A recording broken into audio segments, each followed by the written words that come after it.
crux of what is wrong with the federal government is the influence of lobbyists. There's way too much influence to lobbyists, and it all comes from the way we build the budget. Right now, the budget is like a big pot with all the money in the world in it. And Congress decides how much of the money they're going to take out of the pot, but they never set a cap on it. How much better to set up a system that fixes the amount of money that they can spend before they ever start? Let's say it's a deficit last year. This year, they can't spend a penny more. That's the limit, what they spent last year. That's all they can spend. And if they want anything new in the budget, they've got to take something else out to offset it. These are the kind of ideas that I want to be involved in trying to get implemented. And I know one congressman can't do it all. And it will take a lot of seats to change over in Congress to make this work. But I firmly believe from everything I've read that we're going to see a major turnover, much more so than some of the pundits claim. I think it's inevitable. I think it's because of people in this room and people like you in different parts of the state and other states. Organizations, you watch the membership in a lot of these websites for the different Tea Party groups, and they're growing every month. It is by no means stagnating or slowing down in the least. But the lobbyists got where they are from two things, and that's the unlimited amount of money that's available based on the way Congress does business, but also from the way the tax laws are structured. The fair tax eliminates that too, because right now there's more tax lobbyists than there are any other kind of lobbyist in Washington, because they want favors for their industry.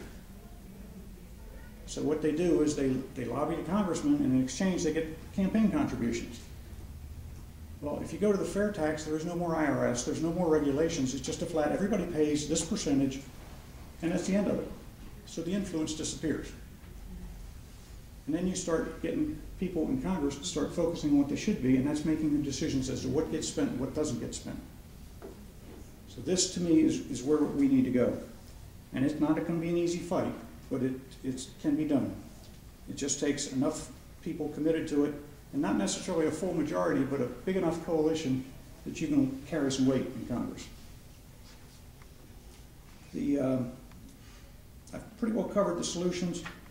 But I think if these understandings that I've described to you are strong and firm, there are others already in Congress that believe the same way. The best example I can give you is Jason Chaffetz from Utah.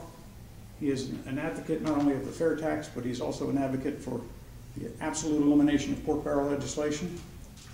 It is not the job of a representative to see how much he can do in the way of bringing money back to the state of West Virginia.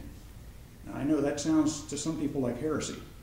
But the truth of the matter is, that's how the pork barrel got rolled, is when the attitude became one of, elect me because I can bring the pork home and I can get a road named after me, or I can do this or that for this constituent group or that. But money that is brought back to a small group of people is not what the federal government is supposed to be doing. They're supposed to be doing the things that protect all of the states. They're supposed to be doing the things that keep the level playing field with interstate commerce between the states, so one state can't take advantage of another.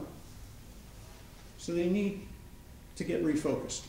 And there are people already there that are willing to do that. There's not very many yet, and we need to change over a whole lot of seats this coming November. But you build that core, and you keep building on it, and in 2012 you keep building on it deeper, and pretty soon you can turn this ship around. A couple of things that I jotted down that caught my eye on the questions, just to save asking the same questions again. As far as card check goes, it goes way beyond just the issue of having a secret ballot for an election. Card check has a provision in it that requires binding arbitration after 120 days. Well, most unions never negotiate within 24 months with a new company they're going in to organize. So it automatically throws that over into a federal arbitrator's decision as to how much they get paid, what the benefit package looks like, how many hours a week they work. Every aspect of that business is controlled by a federal bureaucrat. That's what's wrong with the card check bill. That to me is a bigger problem than the secret ballot. I totally disagree with the idea of eliminating secret ballot, don't get me wrong. But the idea of a federal bureaucrat taking control of the negotiations, and not even negotiating, but enforcing